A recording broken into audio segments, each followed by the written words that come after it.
For once, we want to give Nintendo some money, but they just won't take it. Let's go!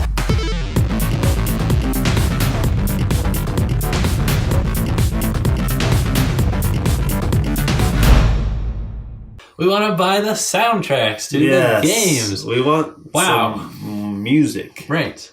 This episode was suggested by Glenn. Thank you, Glenn. Friend of the crew, part of the crew, contributor to the crew. And patron. Glenn. Yes, you've seen it in the comments. And this was a wonderful episode suggestion from him.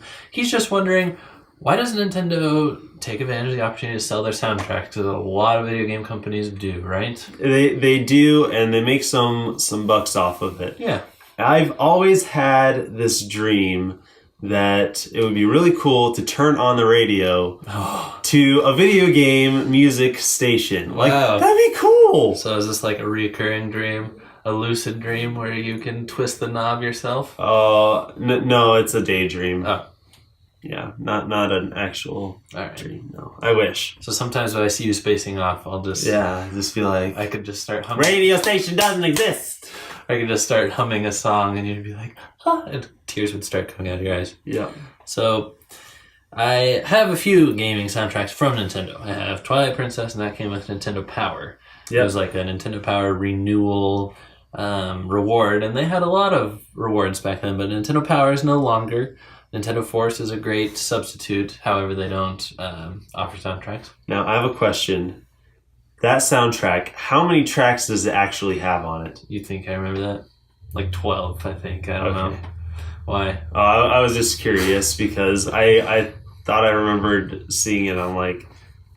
There's like 5 tracks on this thing. But I really don't remember how many are on it. It's probably something like 12. I have Smash 4 because I bought both the 3DS and the Wii U versions. Didn't you like not take advantage of that? I didn't get to it in time. Yeah. I was just like, I don't want to put the codes in online. There's always tomorrow. Yeah. And then I got Breath of the Wild, of course, which came with the Master Edition. Mm-hmm. So there's a few. I think there was also a Mario, like the 25th anniversary, that Wii game that came with that SNES game. Yes. And then one of the discs is just like Mario sound effects. So a track is like, ding! And then that's it. Like, what am I ever going to do with this? So they've done a few, but they just haven't sold them. They've given away some, but there's so much good music. Metroid music. Yes. Other music. F-Zero. Yeah, I mean, it seems like, because they orchestrate a lot of their games. They do. So why? I mean, what's the downside? People listen to it, they get the game on their minds. I know. Yeah. That and we need Nintendo on Spotify.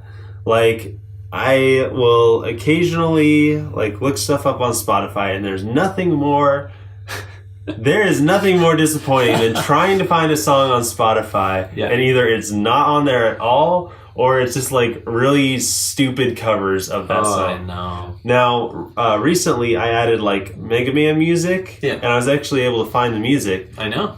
But I started playing it recently, and it's changed to like weird remixes of it now, because my guess is that there's been some change in the copyright thing. So like Capcom was sitting there like, we haven't done something really dumb in a couple months. Yeah, exactly. But it sounds like it has to do with licensing. Like, if people buy a license to use the Nintendo music, it could be a hefty fee. Yeah. But if they are willing to pay it, they could probably use it for just about whatever they want. So, like, we could be playing...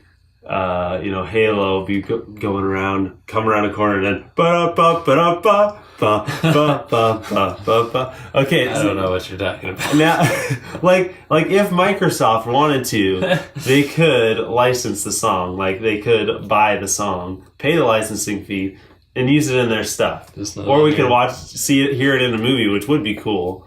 But I think Nintendo is so paranoid about what people will do to it. Yeah. Maybe in Wreck-It Ralph 2 we'll hear a little bit of Nintendo music. We could. And it's, Nintendo paranoia that we want to protect our stuff. We don't want anybody using any of our stuff or anything. Right. But I think that paranoia is part of what makes Nintendo. And we talked about this, is that they don't want their IPs to be messed around with. They want to have complete control of it so that it doesn't get messed with. So, and then there's also the thing like selling a soundtrack to a game helps make some more money off of that game. Yeah. But they are doing that through Amiibo.